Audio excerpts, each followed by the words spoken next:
na o bɛ tali kɛ CNT maa bɛ yen min tɔgɔ ko Kawjim an ye kibaruya laban minnu sɔrɔ n t'a n'a sɔrɔ tiɲɛ don mais an bɛ don yan wagati min na a fɔra an ɲɛna ko Abdala bɛrɛla o la Abdala bɛrɛla kun min na tigitigiya la an ka nin girinkajɔ in senfɛ ma se k'an da don ma se k'a ɲini k'a dɔn tigitigiya la min b'a nɔ kan mais an kɔni b'a ye k'a fɔ a ma minɛ fini tigilamɔgɔ fɛ ne y'an bɛ se k'a fɔ tubabukan na ko enlèvement a minɛna kiri tigilamɔgɔ de fɛ donc o la kiri a bɛ yɔrɔnin minɛ ko sisan ma d'a la ni a yamaruya b'an bolo an ka se k'an da don ka jɛnya mais n'a sɔrɔ k'a fɔ a minɛkun ye a ka fɔtaw ye fɔta min ni a ti ye sariya kɔnɔna na k'a fɔ ko nkalon don fo hakilina di de don n'o kɔni don ne yɛrɛ kun tɔgɔ la n b'o fɔ kun jumɛn na parce que yɛrɛwolo porte parole ye ne ye bon bi ni ɲininkala Kawjim ka ko ɲɛ la komi yɛrɛwolo ma sigi ka kuma kan donc n bɛ se ka jaabi min d'a la o ye ne yɛrɛ kun tɔgɔ la n'a sɔrɔ k'a fɔ a minɛna ko ka sababu kɛ hakilina dɔ de b'a la min bɛ tɔɔrɔli kɛ ka taa sɔrɔ fɛn tɛ min ni maa bɛ se ka sariya boli mɔgɔ kan a la ne kɔni fɛ tɛ olu minɛli ko ye voilà. Adama Ben Jara, i bɛ se ka mun fɔ an ye ka kɛ ni kibaruya ye nin Mas k'i fo ka an balima journaliste tɔ bɛɛ fo radio minnu kɛlen k'an ta page minnu kɛlen k'an ta ka bɛɛ fo ka tasibila kɛ maa o maa ni tora Maliko la ka se bi ma donc ka tasibila kɛ ka dugawu sama o ma ni Ala sɔnna minnu banana Ala k'a kɛ farijagabɔ ye ya rabi o tɛmɛnen kɔ ka foli di Maliden minnu bɛ Mali kɔnɔ ani minnu bɛ Mali kɔ kan n'u wulilen k'u jɔ ko Mali kura ka sabati donc ka bɛɛ fo kɛrɛnkɛrɛnya ma nin wagati in na min ye Isa Kawjim ka kisa ye an ye kibaruya minnu sɔrɔ a la ko commune 4 procureur o de ye a wele bɔgɔ jeninen kan ka yamaruya di ko k'a wele ko ka da ka ko a jalakilen bɛ ko dɔw la ko minnu ni u cɛ ka jugu kosɛbɛ donc o y'a to k'u y'a kanu k'a wele bɔgɔ jeninen kan pour que ka sɛgɛsɛgɛliw boloda kiri ka ɲi ka tɛmɛ sira minnu fɛ o baaraw bɛ se ka waleya cogoya min na o dɔ ye jumɛn ye dɔw ye ɲininkali kɛ ko yalima ko lakana birifini tɛ CNT maaw kan wa immunité awɔ immunité bɛ CNT maaw kan n'aw hakili b'a la wagati min na Bandaw ni Moktar Wan kun y'a kanu ko parce que an k'u bɛ Faransi sagoya la u bɛ Faransi jɔnya la ka ne yɛrɛ don bɛrɛla u ye lettre bila ka taa signer chef du gouvernement Moktar Wan ko ka immunité wuli pour pouvoir me mettre à la disposition de la justice donc bureau réuni na après voilà min kun ka ɲi ka kɛ o kɛra immunité kɔni ma wuli o senfɛ Kawjim Nusar Mayiga ani minnu ye M5 kɛlɛ kɛ bakuruba la caman i ka wuli ka jɔ yɛrɛ kɛ u ye mankan caman kɛ pour que immunité in kana wuli donc bref Kawjim ta commune 4 procureur ye lettre sama kunu CNT ma ko k'a ka lakana birifini wuli ko cogoya min na a bɛ se ka bila kiri ka bolo kan parce que halisa a bɛ K1 de la pour que cogoya min na baaraw bɛ se ka kɛ ko bureau ye ɲɔgɔn ye kɛ donc o ɲɔgɔn ye jaabi kɔfɛ a plénière de ka ɲi ka labɛn pour que ni tigɛ kɔrɔta bɛ kɛ ni fɛnw bɛ kɛ cogoya min na donc a bɛ bureau mɔgɔw ka niveau la fɔlɔ u kɔni ye réunion k'a kan donc bakuruba la n bɛ min kalama ko in na awɔ bɛ nin niveau de la pour le moment tabarikala an bɛ kuma galama ka tenku Isa Kabala Renouveau TV n tun bɛ précision dɔ di voilà parce que voilà birifini ko in na CNT mɔgɔw bɛ se ka minɛ cogo fila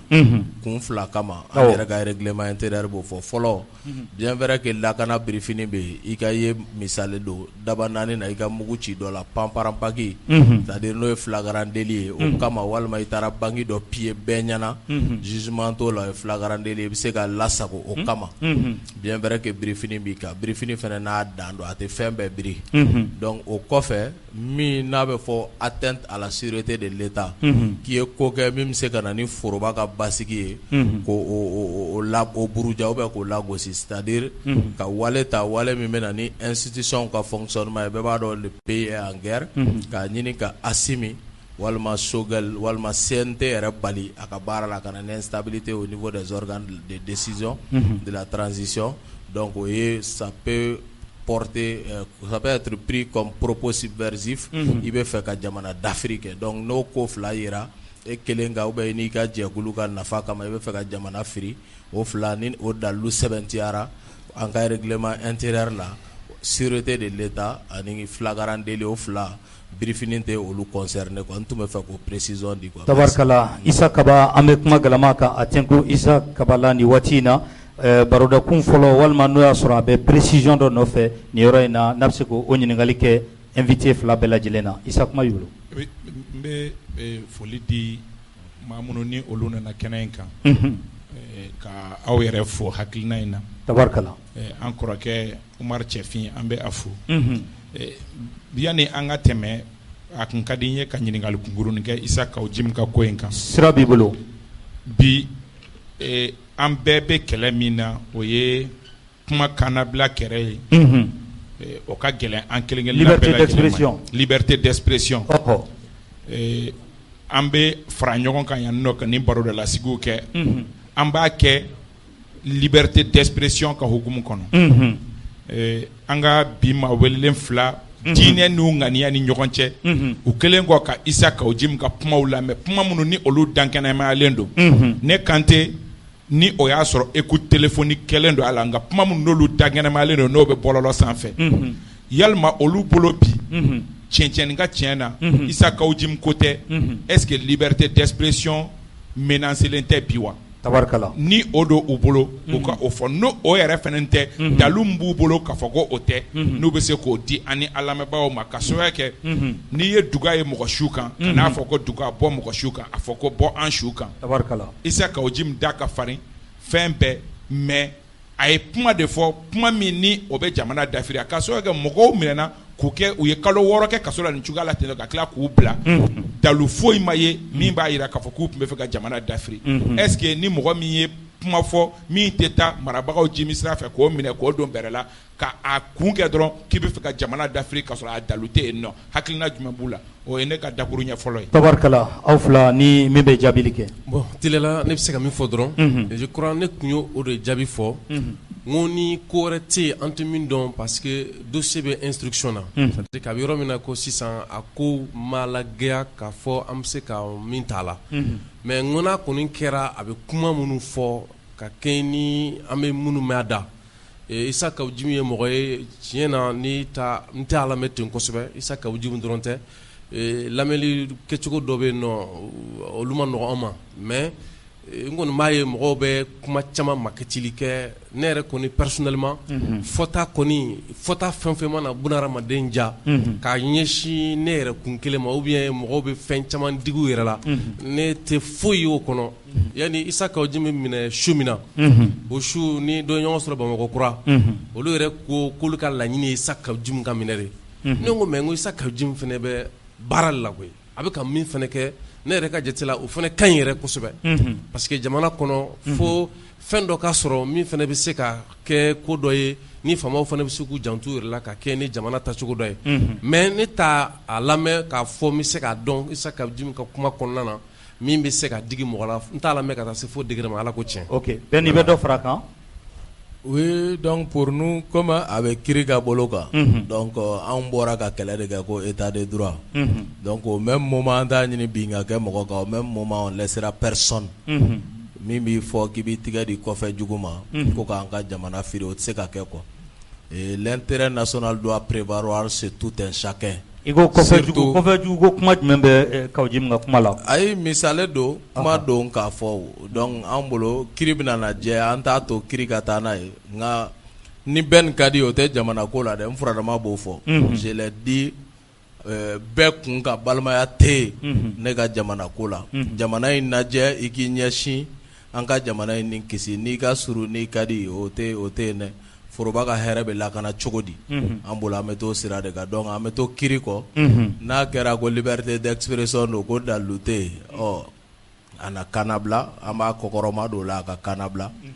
ni dalu fana sɔrɔla yen an bolo ani ɲangi min ka kan o ka d'a kan pour que ça puisse servir de leçon à tous ceux qui sont membres dans les organes de la transition. Ok an bɛ kuma galama ka tɛmɛ la. Voilà, an bɛ taa an ka barodakun fɔlɔ la ni o ye négociation avec les terroristes. Ka bɛɛ lajɛlen fo maa minnu bɛ yan minnu tulo b'an na mun ye kuma ɲɔgɔn ya négociation n'o y'an ka baabu fɔlɔ ye ɲininkali min bɛ ne fɛ ka ɲɛsin Ben ma ale ni Sidiki nin ko la kuma ɲɔgɔn ya a fɔra ko a dayɛlɛla dɔ a kuma fɔra mais gouvernement y'a jira k'a fɔ k'ale ma mɔgɔ yamaruya o ko la e bɛ CNT kɔnɔna na a kuma sera aw fɛ yanni jama b'a mɛn ou bien a bɛ lahalaya jumɛn na négociation ko kuma in Faransi de bɔra n'a ye négociation ko kuma ma fɔ Faransi ye diɲɛ fan si parce que la France a juré devant le monde entier qu'elle va isoler le Mali k'a bɛ Mali kɛ den kɛrɛfɛ ka diɲɛ bɛɛ ɲugu Mali la ka bɛɛ ban Mali la ka isoler ko parce que Macron Assimi ma sɔn ka kɛ Macron ka jɔnya Assimi ko Mali ni Faransi ni ɲɔgɔn cɛ jɔnya juru ka tigɛ bɛɛ Florence parli lamɛn ko n'a ni Russiw taara ko Mali bɛ isoler ceci cela o b'o baara de la c'est pourquoi olu de ka média mensonge bɔra n'a ye Faransi de ye plateau sigi u ka France 24 TV5 u ka RFI ka bɔ n'a ye Jeune Afrique ka kuma fɔ fan bɛɛ u ye négociation mɛ jɔn da kuma in bɔra yɔrɔ fila de la o yɔrɔ fila kuma in bɔra yen de fɔlɔ Mufa Haidara an ka Serifukɛ ka mawuludu kɛ kɛnɛ kan Mufa Haidara de y'a fɔ ko a y'a sɔrɔ ministre 4 bɛ kɛnɛ kan ye transition ye ministre 4 sigilen tun bɛ yen ko gouvernement ka ciya sera an ma ko mission de bons offices Imam Diko tun bɛ min kɛ c'est-à-dire a nin dugu lakoli bɛ terrorisiw fɛ an tɛ ka se ka don ka balo de an ka mɔgɔw ma a ye kɛlɛ sonsoro mɔgɔw ka fura sɔrɔ u ka balo sɔrɔ a y'a lajɛ aw ka ni mɔgɔ hakɛ minɛlen bɛ aw k'o bila aw ka an ka ni mɔgɔ hakɛ bila mission de bons offices a kɔrɔ de o ye diplomatiquement négociation ça va plus loin parce que o bɛ taga hali accord signé minnu bɛ se ka hali Mali constitution falenni ko fɔ i b'a fɔ an taara accord min na n'o ye accord d'Alger olu de bɛ bɔ négociation kɔnɔ mais quand on parle de mission de bons offices kana sɔn mɔgɔ si k'i sama k'a fɔ k'o ye négociation ye les négociations proprement dites o ni mission de bons offices u tɛ fa la u tɛ ba la donc baara minnu don Faransi de ye négociation ko kuma fɔ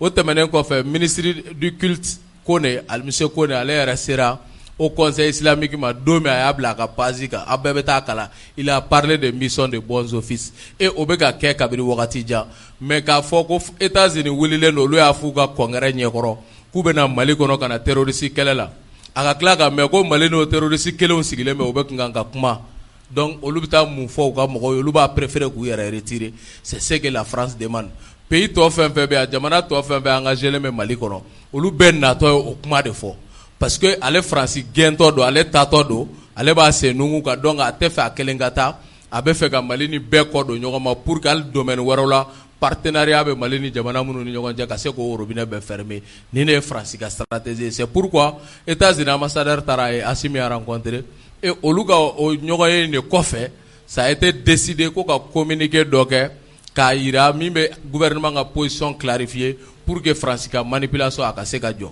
donc voilà pour moi de façon globale ko in kɛra cogo min négociation le terme négociation ko k'o kɛ ni Yad Agalini ku fɔ ye bon mɔgɔw b'o fɔ sinon u farala ɲɔgɔn kan groupe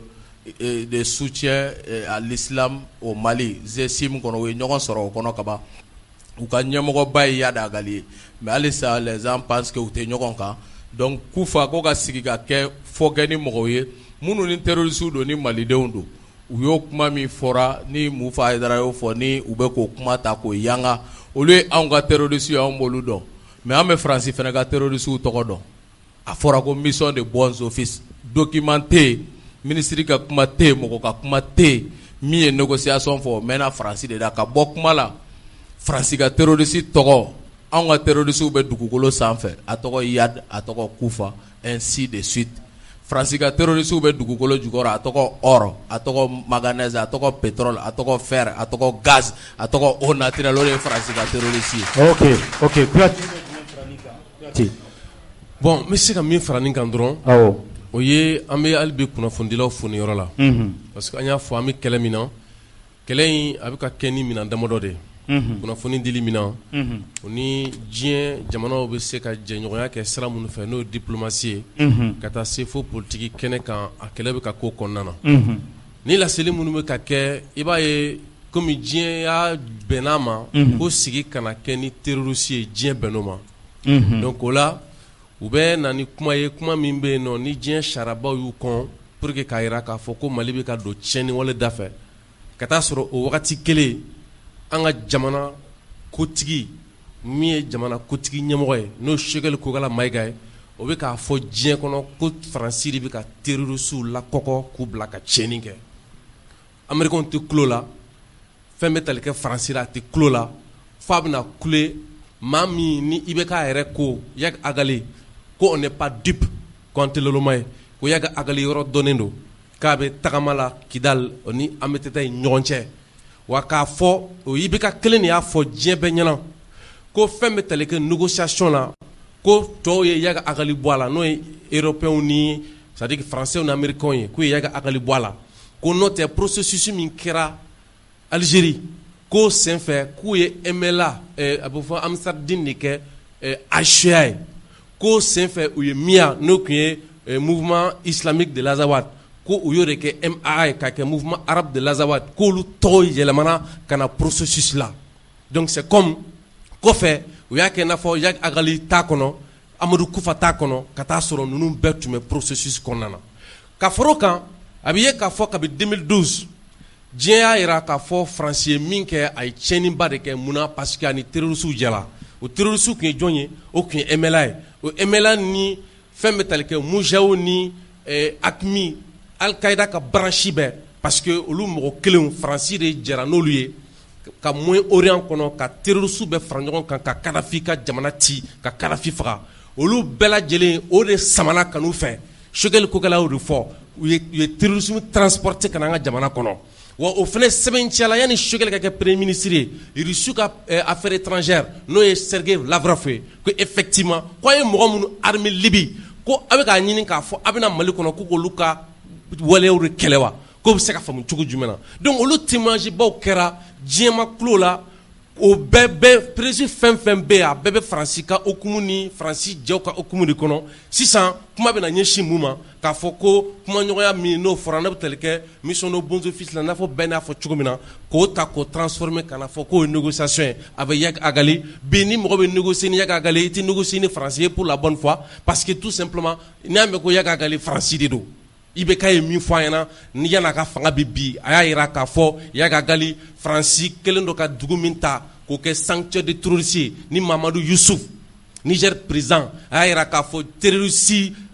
batokɛyɔrɔ n'u dagayɔrɔ n'u fandayɔrɔ ye bi Kidal ye o Kidal territoire contrôlé par la France wa i b'a ye k'a fɔ ko Yaga Agali dagalen de bɛ yen donc ka bɔ fɛnɛ na fɔlɔ Faransi ka DGC dɔ bɛ yen a kɛtɔ ka démissionner a ye question dɔ poser ko Sahel jamanaw k'u yɛrɛ ɲininka ko munna bi Yaga Agali o protégelen dɔ ka tɛmɛ hali Sahel jamana président kan ko munna u t'u yɛrɛ ɲininka o la c'est pour dire que n'i ye jateminɛ kɛ nin na Faransi bɛ nin kuma fɔ ten dɔrɔn wa i b'a ye mɔgɔ bɛ girin a kuma nɔfɛ ka taa sɔrɔ cɛ si dogolen tɛ o kɔfɛ o Faransi kelen de dogolen bɛ nin tiɲɛni bɛɛ kɔfɛ nin bɛɛ ye Faransi ka terroriste diplomatique ni médiatique de o ni politique ka ɲɛsin ka tabarikala an bɛ kuma galama ka a tɛnku Abubakar Yalikuye la ɲininkali min mana kɛ a fɛ nin kan walima n'an bɛ taa baroda kun sabanan na Yalikuye.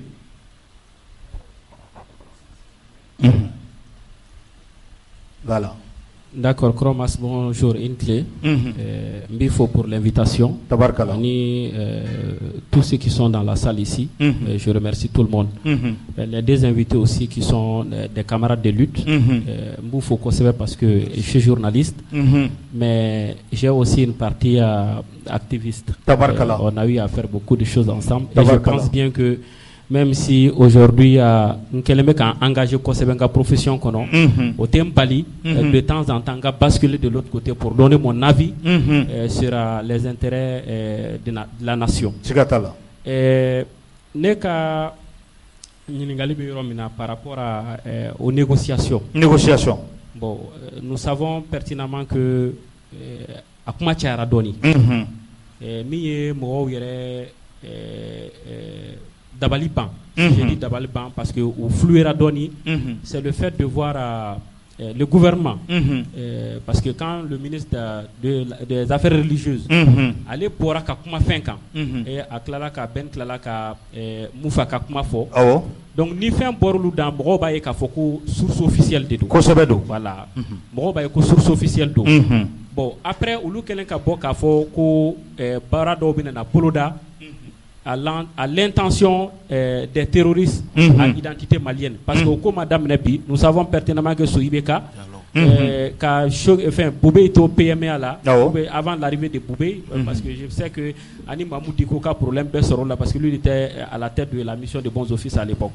bon le fait qu'au cas revenu Kanabi tout le monde sait que dialogue fana na tuguni le dialogue a demandé à ceux qui ont en négociation engagé nous pour que ben décembre kakebi au kase kajo bon moi je me suis dit que gouvernement bo dynamique de kono parce que o ya dira ka fo olu bena na bara munun boloda assise be ke ko mais ko assise fana bi haklito rencontre là-bas nous kera kateme la rencontre précédente ni Denis Bokono ku bo haklito au parti do là c'est intéressant donc moi je me suis dit bon voilà au be ko fait gouvernement est une dynamique ta Kakla ka fɔ tuguni ko quelques heures après 24 heures après ko communiqué officiel dɔ bɔra qui vient contredire cette démarche là au yɔrɔ a ma faamu kosɛbɛ parce que ni déjà une fois que le ministre des affaires religieuses et du culte sort pour parler il a parlé au nom de l'ensemble du gouvernement et si après cela quelques heures après gouvernement yɛrɛ tilala ka bɔ tuguni ka tila k'u ka kuma lagosi je souhaiterais vraiment que ni réponse jɔnjɔn b'u bolo o yɔrɔ la ka se ka précision di mɔgɔw ma u k'o précision di walasa maliyɛnw ka se k'a faamu n b'o fɔ ka da kun jumɛn kan parce que maliyɛnw jigi bɛ bi autorités kan n'i y'a jate minɛ 90 ou 98% des Maliens pensent que Mali solution bɛ ninnu de bolo pour la simple raison que u nalen lutte contre la corruption mu b'o dynamique kɔnɔ bi les gens partagent leur vision par rapport à ça le fait de dire la vérité à la France comme il l'a dit moi je n'ai jamais aimé la France dans ma vie pas seulement parce que je suis journaliste, mais je n'ai jamais aimé la France parce que la France a clairement délicat de Yorola, k'a fɔ k'a bɛ na k'a fɔ k'a bɛ baara kɛ de façon gagnant-gagnant. O ma deli ka kɛ. Ale bɛ na tuma bɛɛ a bɛ bin kan de, wa a taatɔ a bɛ kɔlɔlɔ de to yen ka taga. Ça a tout le temps été comme ça. Donc je pense qu'aujourd'hui, où nous sommes, il serait bon que vraiment, parce que le gouvernement bɛ action fɛn o fɛn kɛ, a ka jɛya bɛɛ k'a faamu. Parce que mɔgɔw b'u kɔ bi danaya de bɛ yen. Donc o yɔrɔ min ni a ma faamu kosɛbɛ, n'u bɛ se ka précision dɔw di an ma o ko kan, o bɛ sɔn ka diya n ye kosɛbɛ. Merci bien. Voilà. Ben Kumateni, ou bien quoi tu vas dire? Ne bɛ se ka min fɔ nin yɔrɔ la. Vous savez, IBK yanni IBK bɛ bin. Sigi ka fɔ dɔ kɛra Mali kɔnɔ o ye min wele ko DENI, n'a ko dialogue national inclusif. O nɔ kan a yɛrɛla k'a fɔ ko sigi bɛna kɛ ni ninnu ye, ko maliyɛnw jara n'o ye. IBK binnen Bandaw nana. Bandaw ka tile la Muktar Wane fɛnɛ y'a fɔ Faransi ka ministre des affaires étrangères ɲɛna a wagati. K'a fɔ ko an bɛna sigi ka kuma ni ninnu ye o sigi ka kuma bɛɛ kɔfɛ fɛn min ye Jamina effectivement Faransi nana yira k'a fɔ k'ale ka position tɛ sigi ka kɛ ni ninnu ye depuis o wagati a kuma bɛ sen na mais an bɛna min fɔ dɔrɔn c'est que ni sigi bɛ kɛ ni ninnu ye c'est à dire que Mufa y'a fɔli min kɛ ni Haut Conseil ka sira ye Haut Conseil t'a cadre ye kelen wa ni sigi bɛ kɛ ni ninnu ye ko tiɲɛ yɛrɛ de don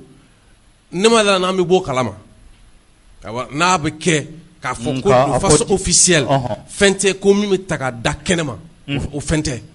donc o bɛ mun kofɔ dɔrɔn ni gouvernement sɔnna k'a fɔ ko a b'a yira mɔgɔ la ko non ko bɛ sira min kan mɔgɔ ma faamu a faamu cogo la je crois que gouvernement jɔyɔrɔ o yɔrɔ ye parce que hali n'a sɔrɔ k'a bɛ kɛ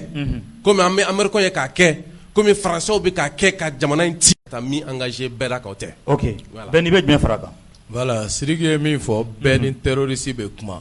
Bɛɛ ko an bɛ ka terroriste kɛlɛ dugu ma bɛɛ n'u bɛ kuma bɛɛ n'u bɛ kuma bɛɛ hali Rusiw ka général dɔ bɛ Centrafrique u y'a ɲininka Faransi journaliste ko a hakilina ye mun ye terroriste kɛlɛ kan ko aw bɛ terroriste ye cogo min ani anw b'a ye cogo min kelen tɛ parce que Rusiw ka zana dɔ bɛ yen ko c'est toujours bien de négocier avec les bazookas sous la table. Ko i sigi mɛ i bɛ kuma ɲɔgɔnya la mɛ a k'i sɔrɔ rapport de force diɲɛ o de ye quoi n'i y'a ye accord min filɛ a bɛ Mali fara a bɛ malidenw fara a bɛ Mali gafe tɔ bɛɛ buruja c'est parce que Mali b'a signé don min on était en position d'extrême faiblesse diɲɛ kɔnɔ logique internationale fan o fan a ma deli ka sɔsɔ qui gagne la guerre gagne les accords parce que il y a le principe des rapports de force qui s'impose ni mɔgɔ mɔgɔ bɛ yen que sebaya bɛ e de bolo kɛnɛ minɛlen bɛ e de bolo donc a bɛ wajibiya o wagati kɔnɔ e de ka sago n'i ka laɲini caman ka taa ba la misalila Faransi ye anw gun ko an ka taa sigi ko ka négocier ni SEMA ye MNLA ye MNLA ye kulu minnu fara ɲɔgɔn kan Sidiki da sera ma Yadi ka baara droit Yadi ka branche politique o de ye ACIA ye o bɛ SEMA kɔnɔ anw n'olu ye gafe dɔ kɛ nka ceux qui ont le monopole de la violence sur le terrain ko an kana kuma ni olu ye mais olu yɛrɛ n'u bɛ kuma u bɛ ɲɔgɔn kalama bɛɛ fana b'o dɔn hali président bɔra k'o jalalatigɛ olu yɛrɛ bɛ bɔ u b'o jalalatigɛ parce que u b'a fɔ a ye yan zone in to yen a ye taa yan fɛ a ye taa yan fɛ au même moment comme u ka économistes b'a fɔ les meilleurs business se font en temps de guerre n'i bɛ fɛ ka yɔrɔ contrôler i bɛ instabilité de bila yen donc c'est pourquoi bi anw bɛ gu min kan au même moment an ka armée bɛ ka rééquiper au même moment an bɛ k'an bolo bɔ coopération militaire Russie nɔfɛ c'est à ce même moment stratégique que an bɛ k'a lajɛ ka taa baara dɔw fɛ mais Sidiki ye min fɔ a caman bɛ kɛ ji jukɔrɔ et au conseil islamique tɛ état ye mais u bɛ se ka mission de bons officiers baaraw kɛ donc c'est en prélude ko caman ɲɛfɛ nka précision ye min ye pour le moment négociation de façon source officielle o ma bɔ Mali da min bɔra Mali da o ye communiqué de négociation ma daminɛ a tɛ sen na donc min kɔni bɛ yen o ye mission de bons officiers ko ye o bɛ continuer pour que an ka sigidaladenw bɛ se ka lafiya cogo min et ceux qui ont le monopole de la violence sur le terrain bɛɛ b'o dɔn o ye Yadi ka mɔgɔw ye puisque nous on a été contraint de signer un soi-disant accord pour la paix et depuis 2015 à maintenant 6 ans an ka évaluation kɛ il y a eu plus de morts 5000 morts de kɛra ɲana accord ka signé accord signelen kɔfɛ 10 000 morts 6 ans de 2015 à maintenant 10 000 morts donc ça veut dire an ka ɲi ka question dɔ poser an yɛrɛ kun ça veut dire an ni minnu ye gafe kɛ terrain olu tɛ terrain tigiw ye anw ni minnu sigira ko gafe b'an ni ɲɔgɔn cɛ gafe ma se ka na ni basigi ye et au même moment on perd le contrôle sur 80% de notre territoire et chaque jour malien dɔ ni bɛ ka bin o kɔrɔ anw ka ɲi ka question poser an yɛrɛ kun k'an ka politique diplomatique ani politique de négociation réorientée pour que ka réadapter terrain réalité la donc merci voilà an bɛ taa ɲɛfɛ an y'a ye k'a fɔ diɲɛ selekena ni tɔnba olu ye nali dɔ kɛ an ka jamana kɔnɔna la ka kɛɲɛ ni dɔgɔkun tɛmɛnen bantɔ ye n'o ye ONU ye ɲininkali bɛ di Abdramane Doumbouya ma radio Gintan na ɲininkali min b'a bolo ka ɲɛsin invité filaw ma o cadre kɔnɔ. D'accord mas n b'i fo k'an ka mawulilenw fo maa fɛn fɛn sera kɛnɛ kan ka foli di bɛɛ lajɛlen ma ni radio ɲɛmaayaso i nana sira min fɛ ne bɛ segin kɔ dɔɔni parce que aw tura yɔrɔ min na ɲininkali dɔ tun bɛ ne bolo yen nɔ directement i ye point fɔlɔ min ta filanan in tugu a la. ok d'accord i ye point fɔlɔ min ta Isa Kaoudim ka yɔrɔ kan an y'a ye k'a fɔ bɛn ni Sidiki Kuyate ninnu ye conférence de presse dɔ kɛ tile fila in na poursuite travail la ne yɛrɛ tun bɛ kɛra seere baara in na bɛn ka kuma kɔnɔna la don bɛn ni a yira k'a fɔ ko mɔgɔ minnu bɛ yen k'u bɛ ka to Choguel la bi donc a bɛ ko a ye kuma in kɔn k'a yira k'a fɔ Choguel ni Asimi bɛ ɲɔgɔn bolo wa a bɛ ka Asimi ka baara de kɛ donc hakilima bɛ kulu kun camana dɔ fuka ye ne bɛ se k'a fɔ nin yɔrɔ la bɛn kun kan bɛ Isa Kaoudim ma hali n'a ma ta a tɔgɔ ma bɛn ka bɔli laban na yan nɔ fɛnɛ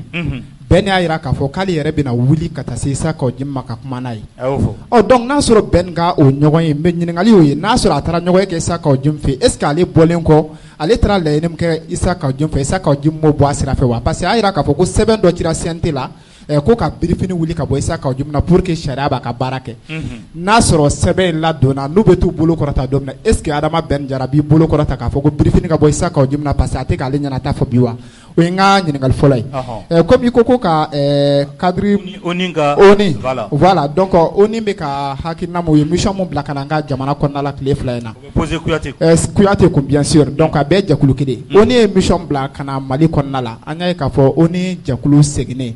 Kuyate hakilina la mission in an ka faamaw sera ka jɔ u jɔyɔrɔ la ninnu fɛ wa parce que ni ONU seginna compte rendu u bɛna taa ɲɔgɔn ye ko conseil de sécurité kɔnɔna la k'u ka hakilina ta k'a ɲɛsin Mali ma est ce que baara mun bɔra ONU fan fɛ e hakilina la an ka faamaw jɔra u jɔyɔrɔ la wa. merci voilà a to bɛn ka ɲininkali in ko jaabi an bɛ sɔrɔ ka Kuyate ma. effectivement n ka tɛmɛli laban na j'avais promis n ko n bɛ taa bɔ Isa Kaoudim na et j'ai été chez lui comme annoncé. On a échangé en kumana mais bamananw ko kɔnɔni kunandi o bɛ ladilikan mɛn jɔni kunandi o bɛ ladilikan mɛn donc parce que an kumana et en même temps n ye kuma min fɔ tigitigi an tɛ cɛ an ka kuma la dɛ kuma in ye Isa Kaoudim ko ye hali n'o y'a sɔrɔ a tɔgɔ kuma fɔ meeting in na k'a fɔ dɔw b'u yɛrɛ kɛla i b'a f'u ni Asimi bɛ ɲɔgɔn ye i b'a f'u ni Asimi bɛ ɲɔgɔn kalama ka bɔ ka Choguel buruja comme au haut sommet de l'État qu'il y ait cacophonie sugudo ou bien division sugudo irae. J'ai dit que c'est faux. Et anga nyogoye kono ale bado anye kuma chama fo nyogoye. Il veut faire foko Kaujim ni Assimi te nyogon kalama ou te nyogoye. Nte do détail kono ngoni me mindo ate Assimi kachila. Assimi Sogel lebe Assimi kachila. Sogel be ka bara minge c'est que Assimi demande. Assimi felado bi a felado shini Sogel be ka bara minge abla job be ka minge et ainsi de suite. Fin be senani eta. Donc c'est pourquoi agno fo bi mogo be ko ite fin fima jenen do ita shishilen donc i kangi frati déclaration do la parce que géopolitique la ni jamana yɛrɛ fonctionnement na dɔw t'a la dɔn mɔgɔw ka prérogative ye jumɛn premier ministre ka foyi tɛ diplomatie la o de la hali CNT kɔnɔ ne bɛ mɔgɔw ye y compris le président du CNT ni kuma bɛ di Sogel ma i di son excellence le premier ministre Sogel Kokala Maïga ça se dit pas. Oui, non, c'est c'est une appellation abusive. Kabo mot kono utilisation abusive du mot excellence. Abe fo mo fla de ma jamana kono excellence. Président de la République abe fo ma ani ministre des Affaires étrangères na borla to et ambassadeur oui. Voilà la précision pour dire que Sogel ka diplomatie barake chidea de bake. Assimi ne kun kayen ka ye Nations Unies tribune na i b'a fɔ an ye Modibo ye cogo i b'a fɔ an ye Kadhafi ye cogo i b'a fɔ an ye Thomas Sankara ye cogo min Assimi ne kun kayen ka ye déclaration min Sogel y'a kalan k'a fɔ wa u ye ɲɔgɔn ye kati a ye dugawu k'a ye u ye document dilan ɲɔgɔn fɛ a taara o kalan Nations Unies tribune na a bɔlen ye a y'i tile a taara Assimi fɛ n ye ci kɛ a ɲana wa Assimi ko bravo Sogel ni ne kun ye ci ye i taara kɛ wa a ɲana je suis satisfait o de ye tiɲɛ ye. Komi Assimi tena se ka déplacer ka da kun caman ka mɔgɔw b'a kalama bɛɛ b'a dɔn ko mina a tɛ ka déplacer bɛɛ b'o dɔn hali ni mɔgɔ ma fɛn fɔ mɔgɔ ye sinon a yɛrɛ de tun bɛ taa ka taa ka ciw fɔ donc n'i nana k'i bɛ Sogel attaquer olu la pour nous o ye détail ye an tɛ don o kɔnɔ quoi mais comme je l'ai dit tigɛkɔrɔta ne ka tigɛkɔrɔta ni ka tigɛkɔrɔta baliya bɛɛ bɛ départ dalilu de la an bɛ so ɲɛkɔnɔ la an bɛ k'a ɲɛɲini ne ɲɛ ye dalilu ye si tu es mon propre frère al nene wolo fa de ye ni kɔ don jamana ma ne ɲ'i pɛnpɛrɛ a bɛ k'i kɔnɔ kabiri ala ye diɲɛ da k'an ma ɲɔgɔn dɔn o de bɛ ne bolo. Ok Kouati. Vous savez n'i ye ka kɛ ni Dumɛ ka ɲininkali ye vous savez Mali kɛra jamana ye jamana min ye CEDEAO Union africaine Union européenne ka taa se fo ONU ma u y'u kalan ni san 9 in kɔnɔ u kalanna quoi. Mali de y'u kalan. Mali b'u kalan de c'est-à-dire que i b'a ye k'a fɔ 2012 c'est vrai jamanaden fanba tun ma a dɔn o kɛra sababu ye an taara an yɛrɛ bila CEDEAO ka bolo kɔnɔ ka na tiɲɛni don an ka jamana kɔnɔ CEDEAO y'i jɔ kɛnɛ dɔ kan min t'a ka kɛnɛ ye ka IBK to fanga la IBK nana ɲininka élection wagati c'est-à-dire que yani élection yɛrɛ ka daminɛ ka fɛn to fanga la Jɔnkuna Tarawele o y'a sɔrɔ kalata yɛrɛ ma daminɛ fɔlɔ u nana Arekara TV mɔgɔ de y'a ɲininka k'a fɔ ko Ibrahim Boubacar Keïta Jɔnkuna sɔnna cogo jumɛn k'a yamaruya ko Faransi kana ni jamana kɔnɔ ka taa sɔrɔ jamana kɔnɔdenw ma jɛn n'a ye ko kun jumɛn na to a y'a kɛ IBK ɲininkara la bon IBK ko tiɲɛ don démocratie ye min ladan o de ye k'a fɔ ko bɛ jamana kɔnɔdenw de bolo ko ka fara o kan résolution fɛn o fɛn taara Mali crise kun kan ko bɛɛ y'a jira k'a fɔ ko jamana kɔnɔdenw de bɛ ko bɛɛ jalatigɛ mais ko n'i y'a ye ko Jɔnkuna y'a kɛ ko démocratie fɛnɛ bɛ min lakodɔn k'o ye délégation de pouvoir ye c'est que maa dɔ bɛ se k'i ka fanga dɔ kalifa mɔgɔ dɔ la donc ko jamana kɔnɔdenw ka fanga min kalifara Jɔnkuna na ko Jɔnkuna y'o kɛ ka Faransi wele ka na donc o bɛ mun kofɔ o b'a jira k'a fɔ ko n'i ye jateminɛ kɛ CEDEAO yani a k'a fɔ walima yani ONU k'a fɔ k'u bɛna bi président ɲininka u kan k'a dɔn k'a fɔ ko président sɛmɛnen don jamana kɔnɔdenw dɔ de la wa a jira k'a fɔ ko résolution bɛɛ y'o de fɔ u nalen jaabi min dir'u ma o de ye k'a fɔ u ye kabi Nations Unies na Sogel tagali min kɛ Nations Unies ka Assemblée générale la a ko jamana kɔnɔdenw tɔgɔ la min donna da jamana président fɛ o de ye nin ye nin yɔrɔ mɔgɔ kana ɲɛna nin yɔrɔ kɛ baara in bɛ nin yɔrɔ de bolo donc o b'a yira Nations Unies bɔlen kuma min fɔr'u ɲɛna yanni ko ka janya o ye k'a fɔ anw bɛ an ka jamana kɔnɔdenw de lamɛn aw bɛ fɛ ka min ta anw da ni jamana kɔnɔdenw ye min dilan ka bila et puis baara bɛ kɛ n'o de ye parce que Sékou Touré de y'i kanto ko le peuple est le référendaire suprême, le dépositaire de la légalité et de la légitimité. Dans un État démocratique, l'État est un instrument technique du peuple pour le respect de ses choix et l'application de ses décisions. C'est ce que tu redis fort. Donc, mi fera mi fiedron, mi jabi min duruma ode ko, ni jamana kono do ya blaro mena ka ombe. O do ya soro jamana kono do be minkan. Sisan aye nunu na me ka caya san chama ama jate sorala ama nye sorala. Sisan aba on ne la me on fene bo bola mina fama yu jo ogunkan anga jate la jabi min dira Nations Unies ka mission mogoma o jabi an wasarana ye. Tabarkala jangina jara PCFM uninka tama anga jamana kono nyiningali jumɛn b'i bolo ka tenku ka bɛɛ fo mɔgɔ ma sɔgɔlen ma na ne ka ɲininkali ye min ye i n'a fɔ mɔgɔ caman b'a faamu cogo min na Mali bɛ CEDEAO la caman b'a faamu k'a fɔ CEDEAO mana dantigɛli mun kɛ o de bɛ taa Union africaine na ko Union africaine b'i sɔnni sigi o kan ni Union africaine y'i sɔnni sigi o kan k'a ka ca Ala fɛ ko Union européenne b'o baaraw kɛ ni Union européenne b'o baaraw kɛ Nations Unies yɛrɛ fɛnɛ bɛ o dalu kelen de ta ka Mali sɛgɛrɛ an dun y'a ye Nations Unies bɔlen anw fɛ o taara Niger an Niger cɛ bi gɛlɛya caman tun bɛ yen sabula kuma sama o bɔra an ni Niger cɛ an dun b'a dɔn ɲininkali caman bɛ yen o bɛ taa kɛ Mali Niger faamaw la Mali kɔɲɔ kan gɛlɛya dun man cɛ ni bɔ kɛra yan bɔ bɛ taa kɛ Niger de yala gɛlɛya tɛ a ko la k'a fɔ don n'a nataw la Mali bɛ sigi ni sanction i n'a fɔ mɔgɔ caman bɛ yen Kajimi ye kuma min fɔ k'a fɔ ko o gɛlɛyaw bɛ nalen ko an ka jamana ɲɛmɔgɔw kan k'o ko de jateminɛ yala mɔgɔw fɛnɛ o kuma in kalama ka sigi a kan. Ok Ben. N bɛ se ka dɔ fɔ teliya la. Vous savez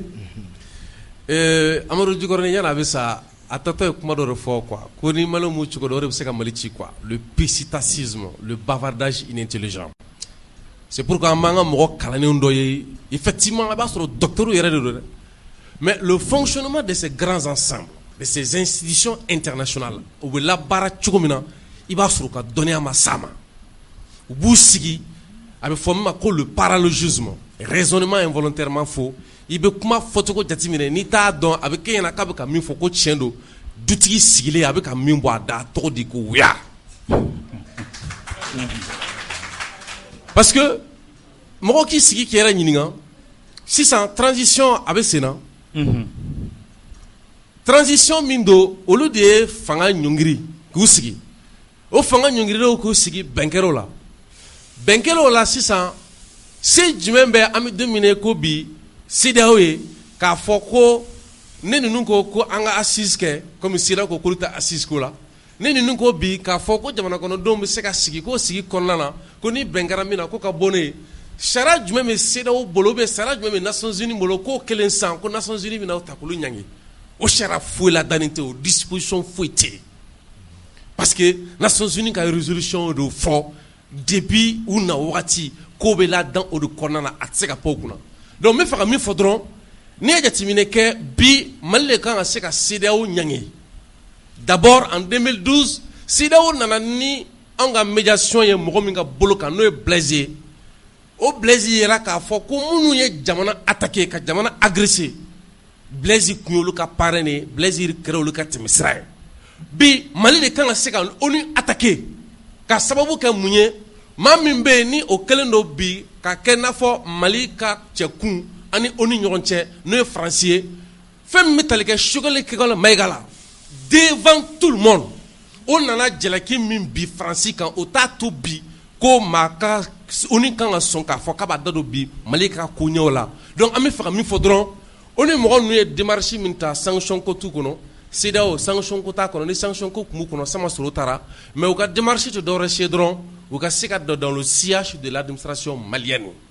u dɛsɛlen don k'o min kɛ u ka mankankolonci bɛɛ y'o de ye n'o tɛ an bɛ don min i ko bi sanction kɛli se t'u ye a sariya t'u bolo wa u ka bɔ yen u ka jamana kɔnɔdenw yɛrɛ pression min b'u ka jamana kɔnɔ walima bi olu de ka jamana n'i ye Bazoum ta ni CEDEAO jamana fɛn fɛn ta bi légitimité si t'a jamana si bolo k'a bɛ sɔn k'a fɔ ko ka cɛkunya ta ko ka Mali sanctionner n'i y'o kɛ an bɛ 1 mois de d'i ma 1 mois u b'i siri k'i bila wo kɔnɔ 1 mois. Bɛɛ n'i bɛ tɛmɛ fɔ kuma kan. Oui, donc n bɛ min fara a kan dɔrɔn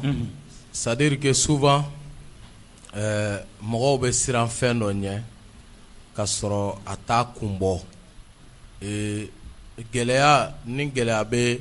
Mali ni CEDEAO ka sanction ni ɲɔgɔn cɛ tiɲɛ don ni gɛlɛya b'a la dɛ a gɛlɛya belebeleba bɛ CEDEAO yɛrɛ de kan quoi. Quand on disait que France ni Mali ka jɛ ni France ma taa an ka guerre tɛ ban mɔgɔw ko ni France taara ko de kɔlɔlɔ ka bon ko Mali b'a kɛ cogo di Mali bɛ balo cogo di bi bɛɛ y'a faamu jɔn tɛ fɛ ka taa fo ka na ka n'u jɔ Mali kɔnɔ zone quitter nous ne partirons pas jɔn tɛ fɛ ka taa fɔlɔ aw ko a y'a demander dɔrɔn an bɛ taa sisan aw de bɛ taa ni ka segin na u bɛ ɲini ka kɛ Bamakɔ sigidalden dɔ ye bi an bɛ min di Malidenw ni diɲɛ bɛɛ ma ni Mali ni CEDEAO karila ɲɔgɔn na Mali bɛ se ka kɔlɔlɔ sɔrɔ a la ça c'est parce que Che Guevara l'a dit sans sacrifice il y a pas de victoire yɛlɛma o yɛlɛma a bɛ se ka na ni wulili dɔ ye a bɛ taa ko biɲɛ kura bɔ tɛ taa wɔyɔ kɔ a bɛ se ka na ni o ye Malidenw k'u pɛrɛn an ka labɛn o kama parce que Mali peuple jate minɛna wagati jan France oligarchie fɛ ou que c'est un peuple insoumis jalousement attaché à sa souveraineté o noti de bɛ Mali kan u ka cellule d'Afrique min rattaché len do u ka Élysée la ko hali ni France ni farafina ka jɔnya juru bɛ tigɛ k'a bɛ daminɛ Mali de kɔnɔ u y'u miiri kabiri u kɛtɔ ka jamana ninnu minɛ u sɛgɛnna jamana min kɔnɔ ka tɛmɛ a bɛɛ kan u y'a kɛ Mali ye wa u b'a dɔn Malidenw ka dɛyɛrɛla ko ka bon u yɛrɛ bolo yɛrɛtigiya dɛyɛrɛla o ko ka bon Mali peuple bolo kosɛbɛ o kɔfɛ Burkina bɛ na filanan na o kɔfɛ Guinée bɛ na sabanan na et ainsi de suite donc o kama u ye Mali kumaniya ka Mali ka fédération ci Mali ni Sénégal ni ɲɔgɔn cɛ pour que Mali kana se ka kɔgɔji sɔrɔ o y'a sɔrɔ Mali ni Sénégal faralen bɛ ɲɔgɔn kan Modibo Keïta fasoden ɲuman in ale tun y'o bɛɛ ɲɛmɔgɔ ye ils ont tout fait pour que ka Mali bila sansara dɔ kɔnɔ sansara min fana kɔnɔtugu pays francophone ka kɛ ka Mali la kori o kɔfɛ Mali ka kɛ jamana ye min n'a ko k'a bɛ murutu bolo u ka se ka da sɔgɔ Mali da la nka mɔgɔw b'u ta la Ala b'a ta la au même moment o baara kelen bɛ sen na au même moment Mali bɛ situation min kɔnɔ o situation ɲɔgɔnna la Guinée fana y'i yɛrɛ sɔrɔ o kɔnɔ e ka tila ka n'olu kɛ tugun ko jamana ɲɛmɔgɔw fɔ dɔnbagaya yɛrɛ b'olu ni ɲɔgɔn cɛ min bɛɛ yɛrɛ tɛ se ka da kɛnɛ kan an bɛ don min na ko bi ni Mali ko bi ni CEDEAO ni Mali ye juru sama possibilité ye fila ye CEDEAO bɛ segin a kɔ i b'a fɔ a nana wagati min k'an to M5 kɛlɛ la ko a ka ligne rouge ye ko IBK tɛ taa anw ko y'anw ka ligne verte ye IBK bɛ taa wa IBK taara o kɔ a bɛ segin a kɔ n'an ka assise banna n'an bɛnna min kan o crise malienne des solutions maliennes n'an bɛnna min kan a bɛ tugu an kɔ o la o ye fɔlɔ ye o la kɔlɔlɔ ka dɔgɔ CEDEAO kan maintenant min kɔlɔlɔ ka bon CEDEAO ma o de y'u ka juru samalen Mali va quitter la CEDEAO comme la Mauritanie et le Mali va connaître des difficultés mais le Mali va vivre tranquillement et dignement après quelques années Mali bɛ jɔ a sen kan pour toujours o la mun bɛ se ka na kɛ CEDEAO la comme conséquence CEDEAO bɛ se ka mun sɔrɔ kuluba dɔ de tun bɛ yen min tun bɛ diɲɛ mara yanni an ka se o ma CEDEAO dayɛlɛ ni bi cɛ est ce que mɔgɔw donna a la wa bɛɛ donna a la est ce que mɔgɔ delila ka bɔ a la wa jɔn bɔra a la Mauritanie mun kɛr'u la o kɔfɛ kuluba dɔ de tun bɛ diɲɛ kɔnɔ min bɛ wele ko SDN la Société des Nations a dɛsɛra ka diɲɛ gɛlɛya bɛɛ ɲɛnabɔ comme Jonathan Goodluck bɛ min na ni problème bɛ yɔrɔ min u bɛ fugulan ta ils viennent visiter savourer le bon soleil ka jamana mɔgɔw ɲɛda lajɛ ka foli kɛ parce que jatigiya bɛ yan quoi ils retournent mais ils résolvent rien u tɛ se ka sɛ dabɔ ji la k'i kɛ ko bugurujɛ koko i tɛ se ka bari fɛn kan fɛn tɛ se ka bari kan u tɛ poro ɲɛ u tɛ poropara poro ɲɛ ni min porola ka di CEDEAO ma a bɛ tila la donc u kɛra zoro tɛrɛ double zoro n'i kɛra o i bɛ ci ka bɔ yen kulukura bɛ sigi une vraie CEDEAO des peuples min bɛ fasodenw ka laɲini ta ba la min bɛ dirigeants ka laɲini ta o tɛ dɛ par exemple ni IBK tara Alpha Condé ni war valise me yala la don kama anya fo PCFM kelenga anko Alpha ni ado jorna ko emwe après IBK c'est mon tour u bɛ ka jɔrɔ wa ma ni yɛrɛkun de don u tɛ ka miiri jamanadenw na o i bɛ ka tour kɔfɛ Ado ta taara Alpha Condé ka tour kɛra et ainsi de suite lamagaw bɛ sen na même du côté de la Côte d'Ivoire bien vrai que a kɛlen ka disposition sugu bɛɛ ta hali réunion n'i y'a kuma fɔ k'an ka a lajɛ k'an ka responsabilité ta i bɛ minɛ k'i datugu donc min don jamanadenw bɛna wuli de et ni peuple ye révolution déclenché kaban i ka bila u nɔfɛ aw ka taa ɲɔgɔn fɛ o de ka ɲi aw ka marcher ɲɔgɔn fɛ mais n'i jɔ ɲɛ i bɔ marcher sur toi ka tila ka t'u ka objectif la farafinna bi Mali bɛ k'o tɔn de di et c'est une véritable révolution qui est déclenchée à partir du Mali pour mettre fin à la France-Afrique. Merci. Issa Kaba ɲininkali jumɛn b'i bolo o ni ka visite kan ka fara France ka trupu alléger cogo min na jamana fan caman. Mas ɲininkali diyara n ye kosɛbɛ aw ye an wele ka na bari an ye kunnafonidilaw de ye siga t'a la Ben ni Sidiki k'a to an fɛnɛ ka an munumunu u kɛrɛfɛ dɔɔni an ka n'a to a ka kɛ table ronde ye u ye kuma minnu fɔ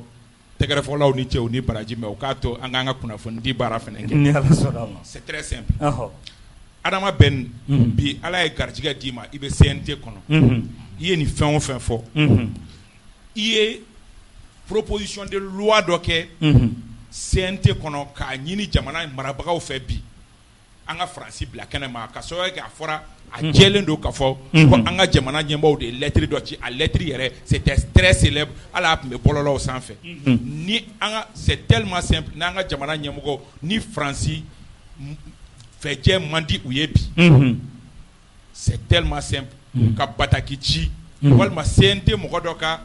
laɲini kɛ k'a jira k'a fɔ CNT mɔgɔw la an ka fara ɲɔgɔn kan an ka bataki ci Faransi ma k'a fɔ k'a ka kosow n'a ka kasaw cɛ o hakilina a bɔra Adama Ben yɔrɔ k'a bila CNT tabali kan o k'u ban a la wa o ye n ka ɲininkali kelen ye o ye fɔlɔ ye filanan Sidiki yɛrɛwolotɔn yamaruya bɛ tɔn kelen kelen bolo Mali kɔnɔ tɔn fɛn fɛn bɛ Mali kɔnɔ i n'a fɔ yɛrɛwolo ɲɔgɔnna i ka se ka bataki kɛ k'i ka damakasi sɛbɛn don CEDEAO la k'a fɔ CEDEAO mɔgɔw ye aw bɛ ka nin min kɛ kiiribulon dɔ bɛ CEDEAO kɔnɔ k'i ka argumentw di CEDEAO i bɛ ka baara kɛ tan i bɛ ka yɛrɛwolotɔn y'o dɔ kɛ wa a kɛra don jumɛn a date ye don jumɛn a k'a bataki di yan n b'a promotion kɛ diɲɛ fan bɛɛ fɛ o ye n ka ɲininkali fila ye. Merci voilà Ben kuma tɛ nin kɛlɛ sira ye fila ye il faut que an ko précision di ɲɔgɔn ma min bɛ tɛmɛ gafe sɛbɛn kan administratif i bɛ papier sɛbɛn o bɛ yen nka quelqu'un qui est déjà dans le feu de l'action a bɛ kɛnɛjalan kan a bɛ ka bɔ à des milliers à des centaines de milliers ka bɔ k'u fɛla fɔ an bolo o bɛ wasa cɛ bɔ nka min ye balilana dɔɔni Issa Kaba ka ɲininkali la sigi dɔ kɛra G5 Sahel ka sigi dɔ kɛra conseil na par visioconférence an ka président chef suprême des armées Assimi Goïta il a demandé la relecture de coopération militaire entre le Mali et la France n'o contenu n'a contenu maintenant et collectif dɔ yɛrɛ créera CNT kɔnɔ avec les Abouakar Sidiki Fomba olu associé len don an ka sini bɔli ba la olu y'o baara daminɛ olu ye dɔ k'o la yɛrɛwolo kɛlen k'a ka document kɛ depuis longtemps kabiri a ma fɔ yɛrɛwolo yiriba kɔrɔ ye sɛbɛnninw kɛ ka ci Faransi président ma depuis longtemps donc anw fɛla ye min ye Faransi ko kan anw ta o dogolen tɛ o jɛlen don panparanpaki o lasera Assimi ma o lasera bɛɛ ma mais ni so karafe t'i yɛrɛ bolo so karafe bɛ maa min bolo n'o bɛ taa sira min fɛ hali n'a n'i ka sira tɛ kelen jamana ko tɛ fo a bɛɛ ka kɛ n sago ye a dɔw la il y a des compromis et des compromis aw b'olu kɛ pour que ka jamana yɛrɛ ni kisi Assimi ko a lamɛn dɛ wara dɔ don wara juguman don a bɛ ka na a b'an ka baganw minɛ a bɛ ka dugu ci a bɛ denmisɛnw minɛ anw ko ka wara gbɛ a ka taa parce que fɛn jugu don a bɛ ka dugu tɔɲɔ n ko a ka taa France dégage o de y'anw ka kuma ye très clair Assimi ko IBK ni ninnu ye janfa min don ani bandaw ninnu accord de défense Mali ma le 16 juillet 2014 ka Mali janfa ka Mali ka lakana ta ka taa kalifa Faransi la sous-traiter la défense nationale à la France Assimi ko ko waraba min bɛ ka na k'an ka sɔni bɔ a la ko ka ɲiw bɔ a da ko hali n'a nana a bɛ to yɔli la a tɛ se ka tiɲɛni kɛ c'est ce qui ça veut dire la relecture de l'accord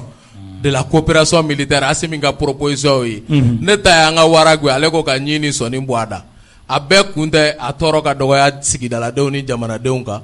an bɛ Assimi kɔnɔ comme il a demandé et coopération militaire in fana texte de b'a kɔnɔ ni ni parti kelen relecture demandé ça prend 6 mois pour que parti dɔ in ka sigi k'a miiri ka sɔrɔ sigi ka fɔ ka kɛ o bɛ coopération in kɔnɔ et donc Assimi y'a kɛ il y a 3-4 mois comme ça collectif créé nous au sein du CNT on attend de pied ferme n'a bɛ kɛ a contenu que ça soit à la portée du peuple malien dans sa souveraineté puisque la souveraineté appartient au peuple donc an fɛla ye min ye an k'o fɔ a la n'an ni Faransi bɛ tigɛ di ɲɔgɔn ma kɛ wolomasiriw tabagaw ni fɛnw kan a dɔ la a ka kɛ dɔrɔn u ka na ou bien an ka surasiw ka t'u fɛ yen k'an kalan déminage la ani espionnage comme u bɛ se o baara de la basta ni plus ni moins an bolo micro min d'i ma ni i taara k'i tɔgɔ kɛ liste la k'i tɔgɔ kɛ CNT mɔgɔ ye o sira jɛlen ka tɛmɛ i bɛ ka nin min kɛ Peace FM kan bi o sira jɛlen ka tɛmɛ boulevard kan i ye sariya sɛbɛn dɔ don CNT la k'a ɲini ko Faransi bɛ cogo min bi CNT mɔgɔw k'u hakili to a ko la i y'o sariya i ye o laɲini kɛ wa ne ka ɲininkali ye o de ye ɲininkali ye min ye n bɛ k'o de ɲɛfɔ i ɲɛna CNT ka baara dɔnnen don ni jamana ka accord bɛ sen na et que a tigɛnɔ bila la parce que nous sommes là pour gérer des crises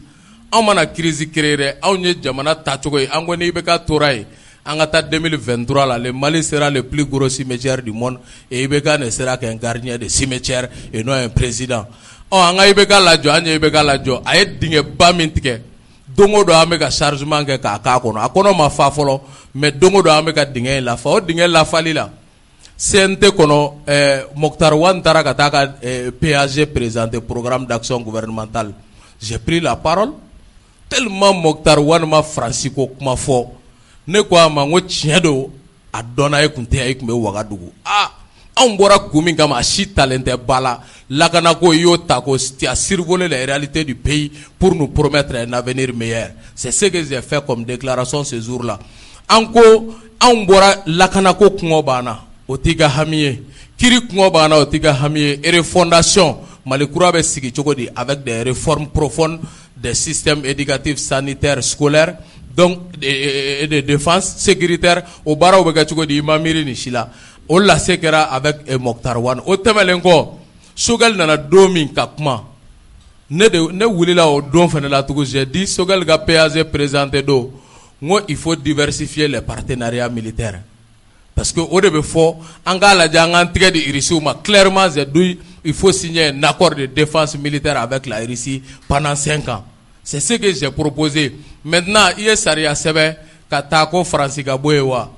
déjà que on demandera au plus haut niveau par le président de la République mini ale bɛ accords internationaux garanti n'ale bɛ accords internationaux engagés mais anw bɛ pour contrôler et pour veiller à ce que min kɛra kɔnɔ o strict application ka kɛ ça va arriver processus déclenchera ka ban sauf si ne bɛn bɛ tɔgɔ ɲini na et que je vais défoncer une porte déjà ouverte da yɛlɛla ka ban Assimi ye sira jɛya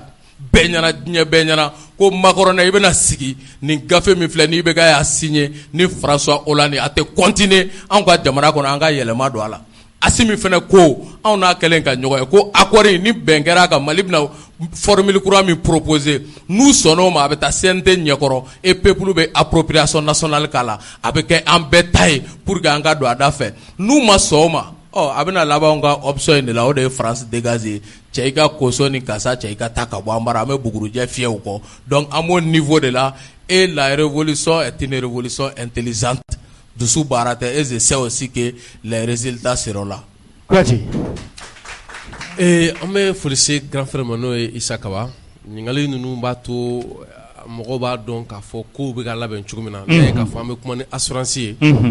c'est que i b'a dɔn Ala ka latigɛ kɔnɔ an ɲɛna sunɔgɔ ka dɔgɔn furu ka dɔgɔn a tɛ dumuni bɛrɛ ta ni gâteau sɔrɔla dɔrɔn an bɛ ji ni min an bɛ tɛmɛ n'a sen fila ye bon a ka ca Ala fɛ ko caman bɛ ɲɛnabɔ o kɔnɔna na parce que jamana in chauffelen don vous savez anw ye yiriba kɔrɔ bɛɛ n'a fɔ cogo min na an ye sigi kɛ yiriba kɔrɔ parce que mɔgɔ k'a dɔn ko yɛrɛwolo ye tɔn de ye tɔn min don tɔnbaw de b'a kɔnɔ wa tɔn ninnu bɛɛ b'a kɔnɔ o n'u ka fɛɛrɛ de bɛ yen wa tɔn ninnu bɛɛ seko de fɛnɛ bɛ k'a lamaga kɔnɔ pour que baara bɛ se ka kɛ cogo min na wagati min na M5RFP bɔra mouvement du 5 juin bɔra 5 juin le 12 juillet 5 juin 12 juillet yiriba kɔrɔla ye jateminɛ kɛ k'a fɔ est-ce que CEDEAO bɛna wulikajɔ min kɛ nin ko in kun kan an tɛ fɛɛrɛ kɛ ka wari fara ɲɔgɔn kan pour que an bɛ se ka CEDEAO kunbɛn o ye avocataw ni an kan ka taa Abuja taga minnu ni fɛnw kirikaraw kɛ a wari jateminɛnen an fɛ an nana ye k'a fɔ ni nin wari yɛrɛ bɛ se k'a kɛ n'an y'o kilancɛ sɔrɔ an bɛ bogo don CEDEAO la mɔgɔ ka hakɛ to o de kama an ma lettre ko an ma procédure judiciaire engagée mais an ye lettre kɔni ci ni lettre cira le 12 juillet n'olu ma ɲɔgɔn kɔbila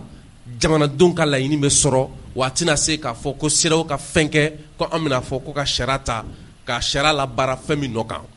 o bɔlen kɔfɛ i bɛna ye Faransi ko ta fan fɛ u ye lettre ko kuma de fɔ il y a longtemps an ye Faransi ka déclaration n'u ka kuma ko kuma mɛn an y'a dɔn k'a fɔ lettre min n'a kuma bɛ ka fɔ lettre in valeur foyi t'a la diplomatiquement et juridiquement valeur foyi t'a la munna parce que an nanen yɛrɛwolo bɛ sigi wagati min na ɲɔgɔn kan camarade Ben Fly a wagati an tun b'an ka activité kɛ tɔgɔ kun t'a la an bɛ tɔn tɔgɔ fara ɲɔgɔn kan déclaration min kɛ n'o de ye yɛrɛwolo sigilen an bɛnna min kan o de ye n'an ye nin miirinaw fara ɲɔgɔn kan cɛ ti bɔ muso la muso ti bɔ cɛ la ni maa maa bi ɲɛmɔgɔ la o donni ma hali ni maliyɛn bɛ bannen don i la n'i sɔnna k'i jɔ ni laɲini kɔrɔ an b'i soutenir o de senfɛ 10 janvier ko nana a décidera ka bɛ an bɛ Kulukoro o 10 janvier ko min nana an y'a fɔ n'an ye nin kɛlɛ wuli an ye faiblesse min ye Faransi ka coopération na o ni jɛɲɔgɔnya min b'an ni Faransi ɲɔgɔn cɛ o ni jɛɲɔgɔnya in sogola cogo min na a ɲininin kɔ an ye faiblesse min y'an na n'an ye mankan ci gindo bɛ bange a bɛ ye diɲɛ bɛɛ fɛ ko nin tɛ sɛbɛko ye o de senfɛ IBK ninnu welela k'u ka taa po u ta kun ye mun ye po k'u ka taa fɔ ni Faransi bɛ to yen walima ni Faransi tɛ to yen o donni ma k'u ni Macron bɛnna min na o y'o fɔ dɛ ko ni u duuru bɛɛ lajɛlen ko Faransi ka taa ko Faransi bɛ taa donc c'est comme a bɔra lettre ko la bilen c'est comme n'a fɔ Mali dɔrɔn tɛ se ka lettre kɛ ka Faransi la taa bilen fo G5 Sahel jamana duuru olu ka jɛn n'a ye k'a fɔ ko Faransi ka taa an ko d'accord an y'a faamu lettre ko tɛ tugun bilen min ko don sisan Faransi b'a yɛrɛ sagoya la parce que a y'olu interpeller ka taa cogo min na o b'a yira ko kisɛ tɛ jaba la an ye pression kɛ o pression kɔfɛ M5 créela o Djibo taara ni IBK ye IBK taalen kɔfɛ bandaw nana o bandaw nalen wulikajɔ kɛra ka bɛn le 20 janvier ma o wulikajɔ fana kɔmasigi nana kɛ mun ye tugun Faransi taara sigi dɔ kɛ Jamena o senfɛ Faransi yɛrɛ nana yira k'a fɔ ko a bɛ dɔ bɔ a ka troupe la o kun ye pota ye kɔfɛ tugun a tila kana fɔ k'a bɛna dɔ fara a ka troupe kan ko Tchad ka cɛ 1000 ani 500 di donc finalement ka an t'o kɔnɔ an nana mɛn tugun ko Faransi kan mɛn ko o bɛna Barkhane bɔ yen ko kana ni Takuba ye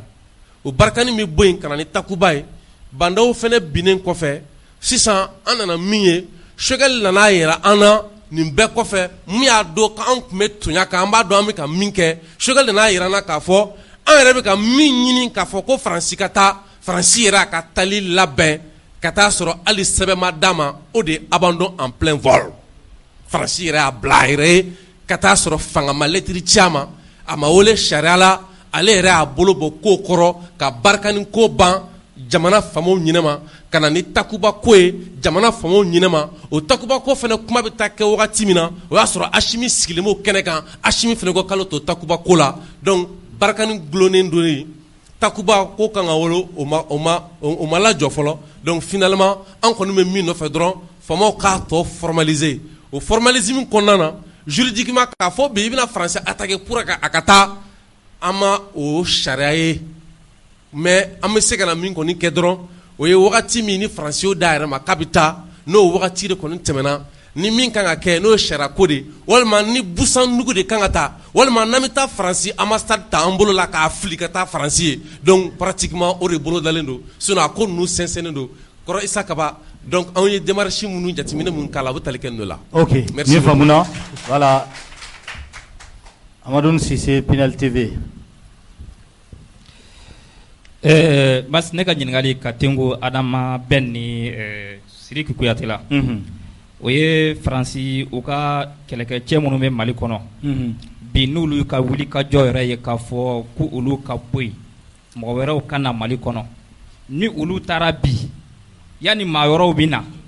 ni ko bɔra a la bolodenguni mun bɛ ɲɛsin aw ma aw bɛ se ka jɔ a kɔrɔ wala aw tɛ se ɲininkali o ye. OK, merci. An bɛ ka min fɔ bamananw ko taaba tɛ ko ɲuman kɛ. Foyer d'attaque fɛn fɛn bɛ Mali kɔnɔ bi c'est la France qui est derrière. Clairement. I bɛ segin dɔrɔn i bɛ taa 1994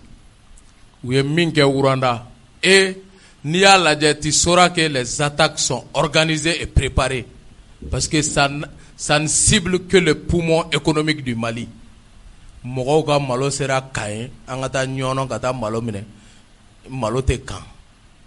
O ye système jumɛn système français appliqué au Rwanda en 94 u ka génocide baara kɔnɔ. Sikaso deuxième raison économique du Mali min bɛ sɔrɔ la don parce que Mali économie sigilen don fɛn belebeleba saba de kan.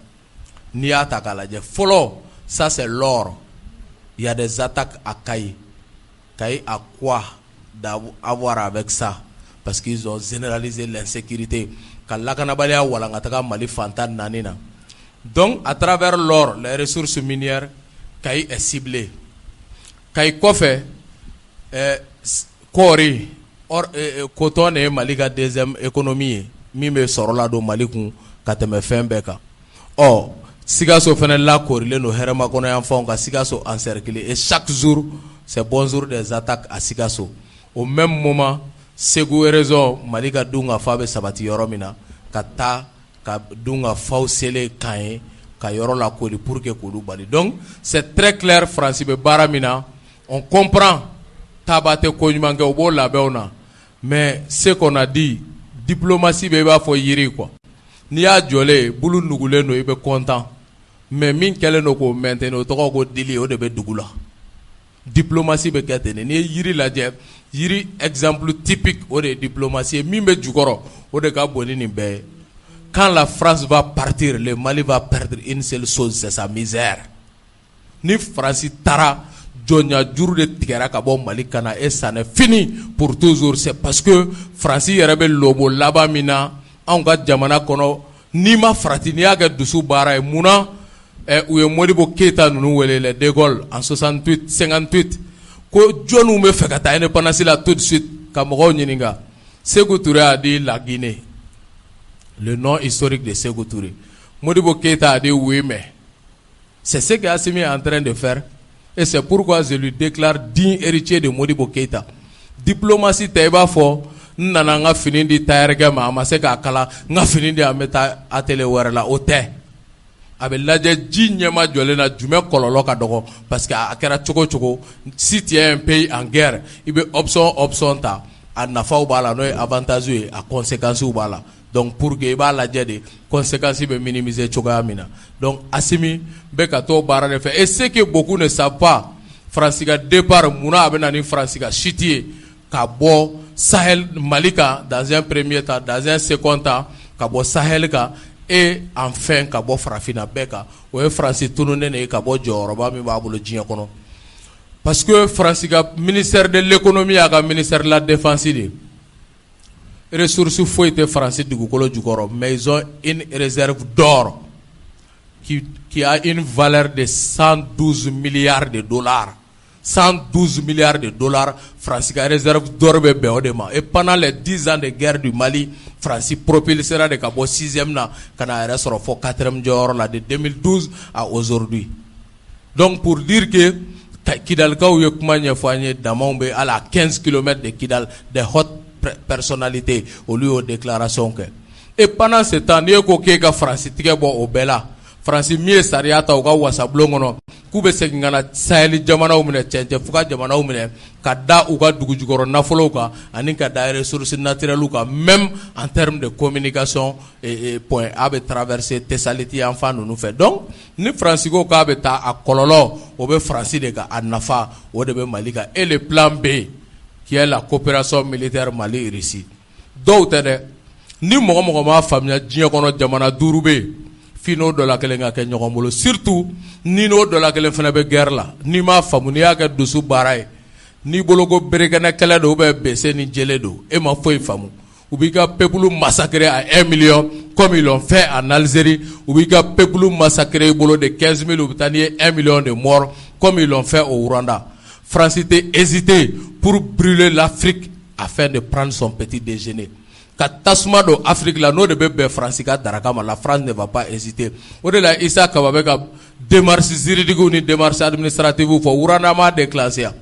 et ils ont introduit des démarches juridiques mais ça a mis 8 ans pour que u ka sigi yɛrɛ fɔlɔ ko procès fɔlɔ kuma bɛ kɛ parce que le temps de la justice n'est pas forcément le temps des hommes et un pays en guerre ni ma wuli ka jɔ boloda ka bɔ ka bɔlɔnfura cɛ minɛ k'i sɛbɛ yira diɲɛ la i ka jamana ɲɛmɔgɔ ka jɔ n'i taara papier ko sira fɛ i bɛ taa sɔrɔ o Faransi kelen ninnu de b'o papier fana manipuler olu de b'olu instrumentaliser ka t'u ka faveur la c'est récemment que Macron nana jɔ fɛnkɛ ta la Libye ta la c'est récemment après 10 ans c'est récemment que Macron nana jɔ après 20 ans Rwanda ta la Faransi jɔr'o kɔrɔ et u yɛrɛ ka jamana kɔnɔ u bɛ ka jɔ mɔgɔ wɛrɛw ta kɔrɔ Algérie taw kɔrɔ donc pour nous an bɛ ka nin sira min ta o sira de ka teli donc an ka to o sira in kan pour que Mali bɛ se ka lafiya sɔrɔ et pour l'option russe anw ni Faransi bɛ ɲɔgɔn na je vais venir anw ni Faransi bɛ ɲɔgɔn na et nous sommes en guerre contre la France au même moment i bɛ k'o tigi kɛlɛ jamanaba 5 min ni veto b'u bolo diɲɛ kɔnɔ les 5 membres permanents du Conseil de sécurité des Nations Unies et ni Faransi bɛ ɲɔgɔn na États-Unis ye Faransi ka allié historique ye Angleterre ye États-Unis ka allié historique ye Chinois ko k'olu bɛ jago ni sɔrɔ bunakun kan économie les coopérations économiques les coopérations commerciales olu investilen b'o de la jamana min bɛ wuli militairement ka taa ka sɔrɔdasiw investi ka jamana kɔnɔ o tɔ tora kelen de et ça s'appelle la Russie de Vladimir Poutine c'est pourquoi an ye option Russie proposée et de surcroît le Mali garde un passé radieux avec la Russie sous le régime vigilant et éclairé du président Modibo Keïta an ni Russie ye tigɛdi ɲɔgɔnma min kɛ lakanako bunakun kan an nimisi wasa sɔrɔ la c'est pourquoi an bɛ ka segin ka taa ye et on sait aussi que aujourd'hui France ka départ a bɛ sira tɔ de jɛya Russie n'a ni ɲɔgɔn cɛ a tɛ se ka fɛn bɔ a la dɛ a bɛ se k'a lasumaya bon ni France taara o bɛ kɛ sababu ye France n'a ka terroristes ka taa Niger comme n'olu taara yɔrɔ min u bɛ taa yen de Barkani yɛrɛ n'i y'a ni bamanankan na yan ni mɔgɔ min ka surun ko Barkani parce que barika t'a la donc terroristes y'o de dɔn k'anw ka jamana ci san 8 san 9 ka Barkhane jɔlen to c'est pourquoi nous demandons aujourd'hui le départ immédiat de Barkhane pour la fin de la guerre au Mali. Merci. Ok. Yalkoué. D'accord, merci Mas. Et permettez-moi qu'un rappel d'Oké par rapport à Russie au Kobise ka jɔ cogo di raison pour laquelle mɔgɔw y'a ye k'a fɔ u y'u ka communication amplifiée cogo min na pour coller une étiquette à Wagner et autres pour dire qu'u bɛ taa la Russie c'est rentrée c'est sorti là-bas donc n bɛ fɛ k'a dɔn kɛrɛnkɛrɛnnenya la est-ce que ni o information s'ils ont cette information à leur disposition et que Mali yɛrɛ ka niveau la ni disposition min talen bɛ au plus haut sommet de l'État par rapport à ces choses-là n'u bɛ se ka précision dɔw d'an ma. Merci beaucoup. Vous savez, je me ka bɔ bi o ye parce que Faransi tali bi ka sumaya dɔɔni an na sɔrɔ k'u ye wagati fo tali la sinon ni Faransi taara an ye nin fɔ chaîne caman kan jamana kɔ kan experts minnu bɛ n'olu ye u bɛ minnu wele k'a fɔ k'u bɛ fɛn kalama lakanako ta fan fɛ parce que an bɛ wele dugu caman na an bɛ kuma réseau kan cogo dɔ la. I b'a dɔn fɛn dɔ de kɛra Mali la o ɲininkaliw b'a to n'an bɛ mɔgɔw hakili la jigin a la c'est pour que an bɛ journalistes fo vous savez wagati dɔ tun kɛra i bɛ ka tile la ka minɛ k'a fɔ ko i k'i jɔ kɛrɛfɛ fɔlɔ olu faamaw de bɛ fanga la bi k'olu to fanga la bi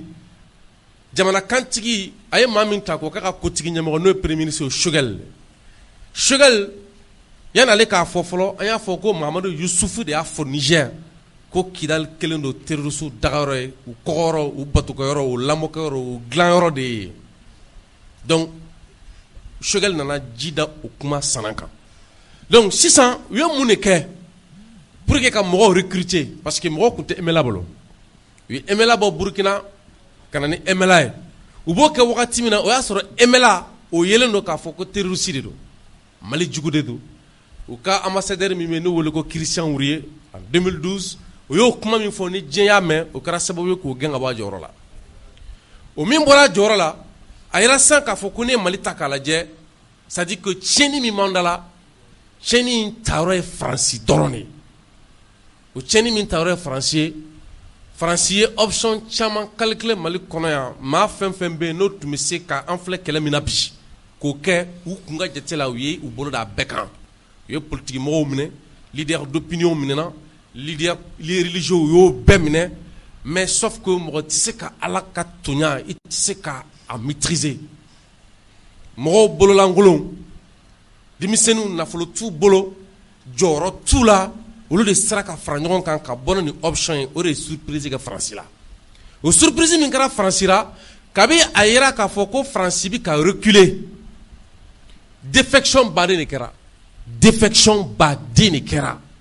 minnu tun ye marifa ta ka na u nana ye k'a fɔ k'u kun jigi da accord min kan o accord ko tɛ ka ɲɛ sɔrɔ u kun jigi da k'a fɔ ko Faransi bɛna se ka banbani min kɛ Faransi ma se ka banbani sɔrɔ sisan Faransi ka taliko bɛ sen na a bɛ fɛ i y'o min fɔ ne ɲɔgɔnye min bɛ ka kɛ o ɲɔgɔnye kun tɛ u bɛ ka mɔgɔw fara ɲɔgɔn kan hali u bɛ k'a ɲini k'u bɛ jamana wɛrɛ mɔgɔw la bɔ ka na jamana wɛrɛ kɔnɔna na mais jamana caman bɛ yen hali u bɛ paniquer sinon an bɛ don min ko bi tiɲɛni min bɛ sen na k'a fɔ ko o élément yɛrɛ bɛ terrain kan calcul ye min yira diɲɛ dɔnnibaw ni sira fɛ u ye min bɔ ka da bi Faransi ka troupe n'o ye tiɲɛnikɛla kulu ye terroriste minnu b'a bolo u caman désertera u caman yɛrɛ ɲini jamana b'o kɔnɔ bi mais o de kama ne b'a fɔ n ka kuma la ça c'est n'engage que moi ne personnellement ne tɛ se k'a faamu bi pourquoi an bɛ donni minɛ ko bi kɛnɛ ma furan ka jɛya parce que kɛlɛ in tɛ kalo 3 kɛlɛ bɔ an filɛ yɔrɔ minɛ ko bi ni bi n'an sera k'an jɔ an jɔyɔrɔ la ni tagasigi minnu filɛ sen na k'a ko kɔkɔrɔ don parce que ni minnu bɛ tagasigi na u caman bɛ Bamakɔ yan u ka responsable caman bɛ Bamakɔ yan a bɛ se ka lajɔ bon a jɔra a ma ja o bi ça ne fait pas d'effet parce que bi mɔgɔ si pɛrɛnnen tɛ parce que Faransi dan yɛrɛ mɔgɔ si pɛrɛnnen tɛ k'a fɔ k'i bɛna tugu Faransi kɔ tugu ni aventure la merci Kuyate voilà an bɛ kuma di ma bɛɛ ne bɛ min fara a kan voilà n bɛ min fara a kan dɔrɔn ni kuma o kuma ni Faransi kɔ dara dɛnɛ na a ka den mandiw les chouchous les enfants chouchous olu de bɛ bɔ ka kuma sema hali ani Irisiw ka tigɛ di ɲɔgɔn ma k'o fɔlen olu de bɔra ka communiquer kɛ après u y'a laɲini ka premier ministre rencontrer u taara hali Irisi ambassadeur yɛrɛ rencontrer sinon doni giriyara n bolo karisa n'an dɛmɛ ɲuman ɲuman natɔ e kule kun mun paniki bɛ e bolo a diyalen don diɲɛ bɛɛ ma ko Faransi de ye sema créer ni mɔgɔ min t'o kalama i yɛrɛ bɛ don YouTube kɔnɔ i yɛrɛ ye dɔrɔn les responsables du MNLA à l'Élysée novembre 2011 Nicolas Sarkozy, François Fillon, Alain Juppé olu de y'u reçoit au même titre que u ye Syrie rebelle ɲɛmɔgɔw CNS mɔgɔw reçoit cogo min au même titre que u ye CNT Libye rebelle ɲɛmɔgɔw reçoit cogo min na u ye Mali fɛnɛ rebelle ɲɛmɔgɔw reçoit ten hali Mali faraliko déclaration kɛra Faransi dugukolo kan Faransi télé national ka France 24 le 6 avril 2012 donc o nɔ kan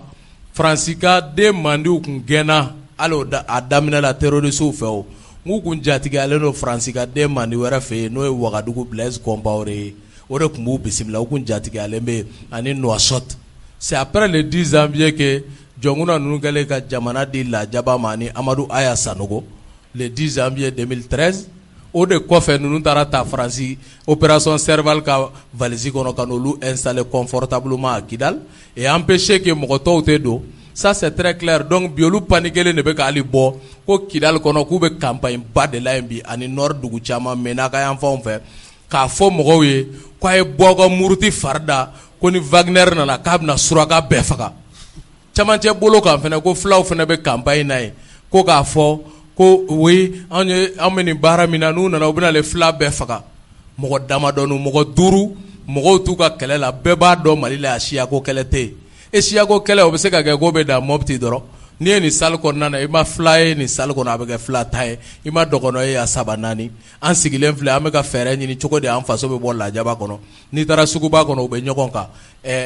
Kayi u bɛ furu la yen u bɛ baara ɲɔgɔnya la Sikaso u bɛ sigi ɲɔgɔnya la Mopti Kulukɔrɔ mara la e bɛ mun siyako gɛlɛya ɲini yan mais u bɛ ka manipulation de dilan irisiw ka tigɛ di ɲɔgɔn ma ka taa ethnie fila fan fɛ ko ni irisiw nana surakaw bɛ faga ni irisiw nana fulaw bɛ faga voilà et a manipulation tɛ kan ka marcher donc Faransi ka den mandiw bɛ nin kuma la u b'o labɛnw na nka min bolo dalen bɛ an bolo o tɛna fɔ bilen o fɛn o fɛn kun ka ɲi ka fɔ anw y'o bɛɛ fɔ et Dieu merci malidenw y'a dɔn an bɛ ka taa sira min fɛ bɛɛ y'a faamu malidenw faralen bɛ ɲɔgɔn kan u ka jamana ɲɛmɔgɔw kɔkɔrɔ u bɛ ka sira kura min ta wa sira in dɔgɔkun damadɔ ko don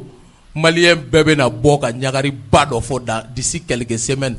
d'ici 3-4 semaines le peuple malien va sortir et acclamer quelque chose o bɛna kɛ malidenw b'o ye an bɛ da o yɔrɔ la pour le moment mas tabarakala ok Abdraman oui mas donc ne ka ɲininkali nata a bɛ na tali kɛ jɛkulu minnu bɛ k'u fara ɲɔgɔn kan k'u bɛna bɔ ka manifestation kɛ nin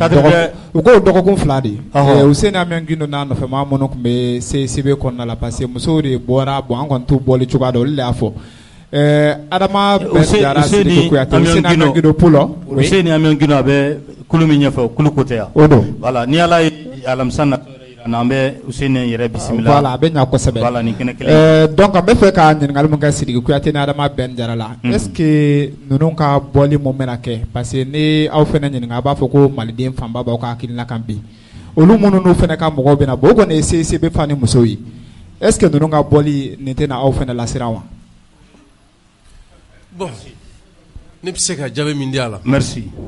ne bɛ se ka jaabi min di a la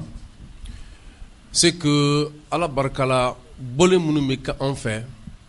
c'est à dire que mɔgɔw bɛ kɔrɔ dɔn a la u bɛ tɔgɔ dɔn a la u b'a dɔn k'a fɔ bɔli karabalen tɛ san caman miirinaw ni san caman kɛlɛ de don wa a ka ca ala fɛ minnu bɛ bɔ olu de bɛ baaraw kɛ ka fɛɛrɛw tigɛ ɲɔgɔn kan ka se ka bɔli ninnu kɔkɔrɔ don n'i ye mɔgɔ wele ka CCB fa pour que i k'a dɔn k'a fɔ ko CCB falen ko ka nɔgɔn ka tɛmɛ manifestation kɛ i ka mɔgɔ 200 wele manifestankaw b'a dɔn o ye kelen ye ka mɔ ka manifester o ye an b'an ka hakɛ ɲini o ye kelen dɛ mais ka bɔ ka manifester parce que an bɛ fɛ ka kɔgɔ da jamana kɔ la n'i ye manifestant kɔrɔ i ka to ka mɔgɔ 50 faratɔ ɲɔgɔn kan o la o fana ma nɔgɔn o bɔlen kɔfɛ fɛnɛ n'i bɛ bɔ f'a ka dɔn i bɛ bɔ kun min kelen na parce que diɲɛlatigɛ ye fiɲɛ tafanko de ni sigi ka fɔ kɛra k'a dɔn k'a fɔ e bɛna bɔli min kɛ ko Mali ko don peut-être an yɛrɛ bɛ se ka bɔ o nɔfɛ ni Mali ko kɔni don kɔni mais ni bɔli kun tɛ Mali ko ye fo bɔli kun ye dɔ k'a na dɔrɔn ka mankan ci i t'an bɔ mankan ci la ni yɛrɛ yira don i t'an bɔ yɛrɛ yira la ni kuma don i t'an bɔ kuma na ka bɔ ten dɔrɔn ko parce que e bɛ fɛ ka jɔyɔrɔ sɔrɔ k'o de y'i ka bɔli kun ye an m'a yira la ko n'o don i t'an b'o la i tɛ se mais est-ce que u y'a yira k'a fɔ ko de y'u ka bɔli kun ye n ye kuma 2 de fɔ n ko ni Mali ko don an bɛ bɔ u nɔfɛ mais ni Mali ko tɛ parce que kumaw de bɛna kɛ ka da yɛrɛ mɔgɔ la aw ka bɔli kun ye jumɛn ye parce que an bɛ min kɔnɔ bi an ka jate la n'i ko k'a fɔ k'i bɛ bɔ ko ka ko wɛrɛ fɔ i bɛna mun de fɔ aw ta in kɔfɛ wa i bɛna mun de fɔ quoi parce que dɔw bɔra ko kungo b'u la dɔw bɔra ko jelibɔn ka jɔ dɔw bɔra ko jamana tɛ tila dɔw bɔra ko bengalikɛla minnu b'an dafɛ an ka bɔ yen dɔw b'a kɔnɔ olu ko vraiment fanga a' ta an ba kɔ dɔw b'a kɔnɔna na ko in tɛ se ka ɲɛ fo ka taa sɔrɔ o kulukulu bɛɛ farala ɲɔgɔn kan toutes les couches socio-professionnelles du Mali olu bɛɛ fara ɲɔgɔn kan n'i taara yɔrɔ la u bɛɛ n'u ka laɲini fo a yɛrɛ b'a yɛrɛ ɲininka n'a bɛna discours kɛ a bɛna discours kɛ ka nin bɛɛ la ressorti cogo jumɛn na donc o bɛɛ kɔfɛ ne ko k'i bɛna bɔ sisan e ka bɔli o kun de bɛ lajɛ donc o lajɛ an b'a lajɛ ni min don o kɔfɛ an bɛna baara kɛ o kan o dɔrɔn de don. ok Ben. oui min bɛ ne bolo k'a fɔ hôtel de l'amitié mɔgɔw ye. yɔrɔ jumɛn. hôtel de l'amitié mɔgɔw parce que hali u ka réunion tɛ se ka kɛ kɛnɛ kan o bɛɛ bɛ ɲɔgɔn sɔrɔ yɔrɔ min na ils doivent tellement u yɛrɛ dalen t'a la ko ko in bɛna sabati u dogolen de bɛ hôtel de l'amitié kɔnɔ ye Ibeka nɔfɛ mɔgɔw minnu n'u u ka fanga jugu la jɔra n'a ma kun u fɛ n'u taara fara ɲɔgɔn kan u ye ɲɔgɔn wele de ko an kana nin ko in kɛ sauve qui peut ye dɛ an ka fara ɲɔgɔn kan n'o tɛ Mali kura min bɛ ka na nous avons eu la charge de gérer la chose publique en 7 ans an bɛɛ nɔgɔlen ninnu m'an bɛɛ kɛ wo kɔnɔ parce que an ye jamana nafolo tigɛ fila la dun an ka fara ɲɔgɔn kan zongulu jɛlen bɛ bi fɔ o de ye olu ka zana ye u farala ɲɔgɔn kan o de kan kan donc Assimi ko hali ni Assimi ko bɛɛ la ale b'i tigɛ b'u nɔfɛ Pulo yɛlɛnna o ils se sont vus kuma minnu kɛra bon olu tɛ an ka domaine olu t'an ɲɛsira la on sait avant que u ka déclaration in kɛ mais ne bɛ fɛ ka tamasiyɛn min di wallahi an bɛ Pulo fo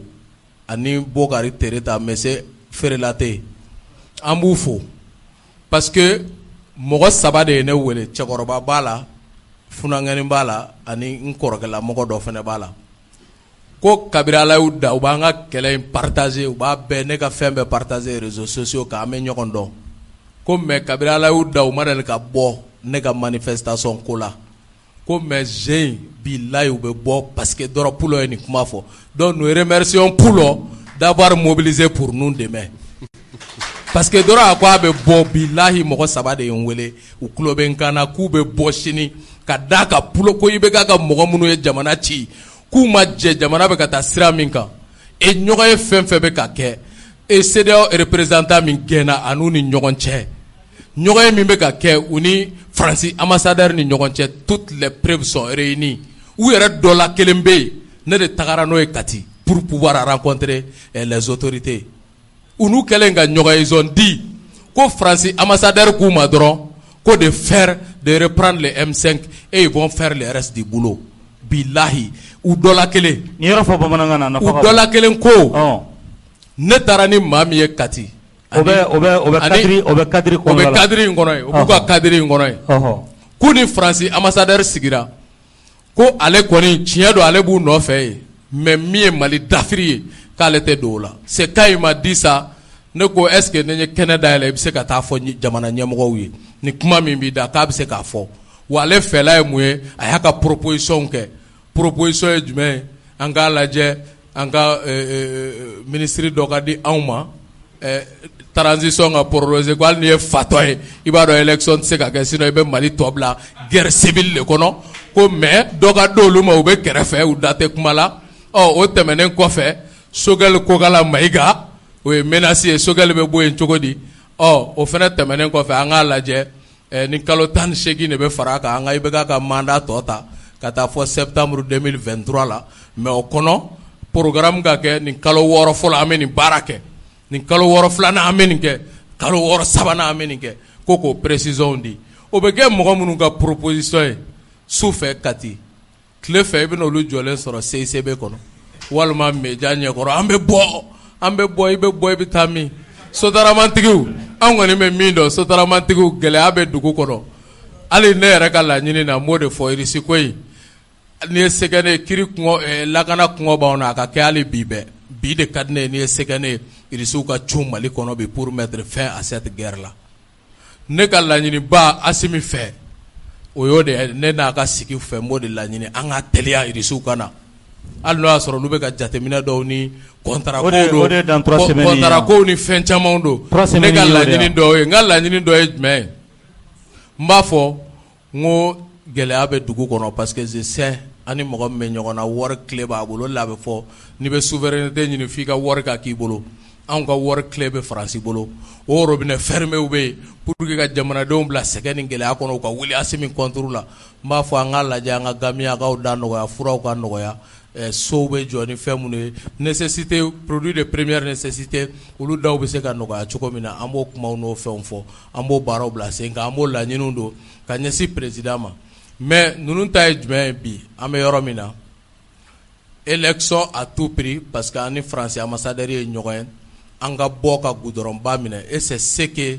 u dɔ la kelen y'o kuma min fɔ ko ale n'a ka ko bɛɛ a tɛ don o kelen na tiɲɛ don a bɛ hôtel de l'amitié la mais ko a tɛ don i tɛ nin tɔgɔ fɔ an ye dɛ jɔn de ye nin fɔ de an ka taa nin ko in bɛ ɲɛ o ma an ka taa dɔrɔn ko bɛɛ n'a wagati don chaque étape kuma min ka ɲi ka fɔ o bɛ fɔ il nous attend u tulo b'a la ko maintenant o ɲɔgɔnye ninnu kɔfɛ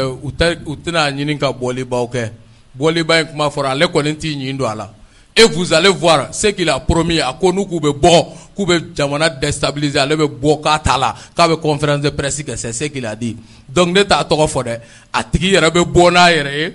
n'u k'u kɛ n'u ma kɛ sa tɔgɔ fɔ dɔw la a bɛ se k'a fɔ ko dagara ne ye mais hɔrɔnya min y'a to an taara ɲɔgɔn fɛ sutura la o sutura la an b'a to a ka da ye fɔlɔ donc malidenw ka bɔ an ka cɛya makɔrɔn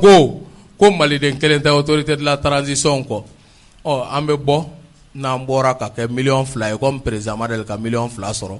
sini Mali dugu bɛɛ ani diaspora bɛɛ ka bɔ bɛɛ labɛnnen don ka bɔ Fanakaw yɛrɛ kungo k'u bɛ bɔ Fana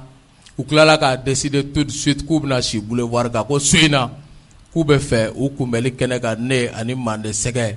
ko an ka ye ko k'u bisimila k'olu bɛ si boulevard kan pour donner le temps après Sikaso k'o ye olu ka baara ye donc u ka bɔli min kuma bɛ sen na ko fila don ka bɔ kuma la mas mɔgɔ t'u bolo u tɛna se ka bɔ mɔgɔ si t'u bolo mɔgɔ t'u kɔ. non comme an bɛ pulo bisimila kuma fila ni pulo bisimila la dɔw tun ye weleli kɛ yɛrɛ k'o bɛ débat contradictoire organisé o mais a ko k'a bɛ ka taa tournée dɔ la on se connaît très bien mas jɔnni pulo ne ni pulo awɔ an bɛ ka min fɔ an bɛ phase min na bi u ka bɔli ko fila don soit u bɛ nin tapage la Assimi dun tɛ perturbé ni mago bɛ fɛn na Assimi ni Sogɛli bolo hali ka taa tabali la chantage tɛ marcher quoi ça c'était avec IBK a tɛ marcher u bɛ chantage min kɔnɔ u ka bɔli soit a tɛ bɔ parce que mɔgɔ t'u kɔ an b'o dɔn ko malidenw t'u kɔ quoi soit filanan u bɛna kɛ sababu ye u Assimi kɛlɛtɔw bɛ Assimi dɛmɛ quoi sɛgɛ min bɛ jamana kɔnɔ 400 bɛ b'o ci sotaramatigiw bɛ lafiya donc u bɛ fan bɛɛ kɛ wari ni sotarama ye k'aw to fanga la an bɔra aw kama aw ma se ka jama bɔ o